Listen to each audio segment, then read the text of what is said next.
Here's the truth. The earth is round. Saddam Hussein did not attack us on 9/11. Elvis is dead. Obama was born in the United States, and the climate crisis is real. The planet is in distress, and all of the attention is on Paris Hilton. In a time of social fragmentation, vulgarity becomes a way of life. To be shocking becomes more important and often more profitable than to be civil or creative or truly original. Global warming, along with the cutting and burning of forests and other critical habitats, is causing the loss of living species at a level comparable to the extinction event that wiped out the dinosaurs 65 million years ago. That event was believed to have been caused by a giant asteroid. This time it is not an asteroid colliding with the Earth and wreaking havoc. It is us.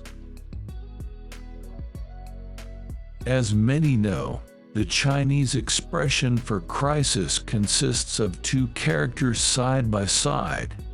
The first is the symbol for danger, the second the symbol for opportunity. We have to abandon the conceit that isolated personal actions are going to solve this crisis. Our policies have to shift. The global environment crisis is, as we say in Tennessee, real as rain, and I cannot stand the thought of leaving my children with a degraded earth and a diminished future. I was recently on a tour of Latin America, and the only regret I have was that I didn't study Latin harder in school so I could converse with those people. Air travel is nature's way of making you look like your passport photo. We can believe in the future and work to achieve it and preserve it, or we can whirl blindly on, behaving as if one day there will be no children to inherit our legacy. The choice is ours. The earth is in balance. Most people in politics draw energy from backslapping and shaking hands and all that. I draw energy from discussing ideas.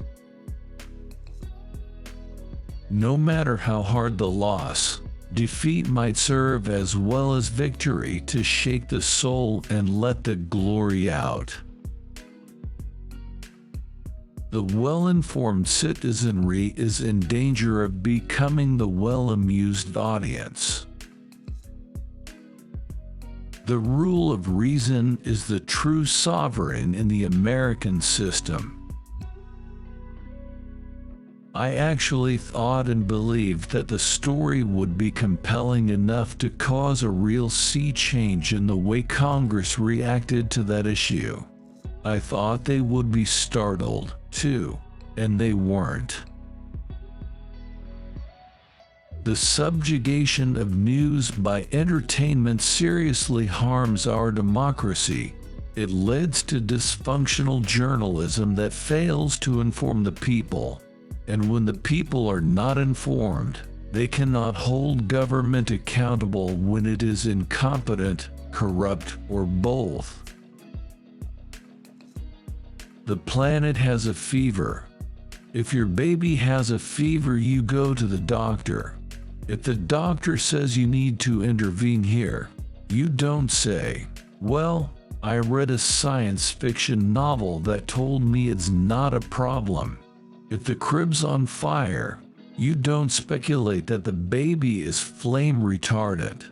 You take action. Leadership means inspiring us to manage through our fears. Demagoguery means exploiting our fears for political gain. We can't afford inaction any longer, and frankly, there's just no excuse for it. We all want the same thing, for our children and the generations after them to inherit a clean and beautiful planet capable of supporting a healthy human civilization. That goal should transcend politics. Political will is a renewable resource. I took the initiative in creating the internet.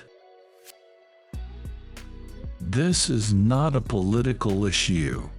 This is a moral issue. It affects the survival of human civilization. It is not a question of left versus right. It is a question of right versus wrong. Put simply, it is wrong to destroy the habitability of our planet and ruin the prospects of every generation that follows ours. When you pray, move your feet. Prayer without action, like optimism without engagement, is passive aggression toward the future. Event.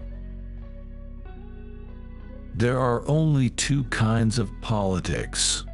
They're not radical and reactionary or conservative and liberal or even democratic and republican. There are only the politics of fear and the politics of trust. One says you are encircled by monstrous dangers.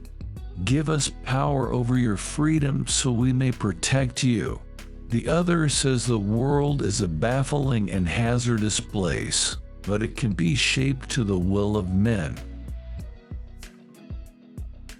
Make sure your voice is heard. Win the conversation. Speak at a town hall meeting or forum. By writing articles, opinion pieces, and letters to the editor, your reasonable, science-based arguments and personal stories can reach a massive audience and help counter misinformation.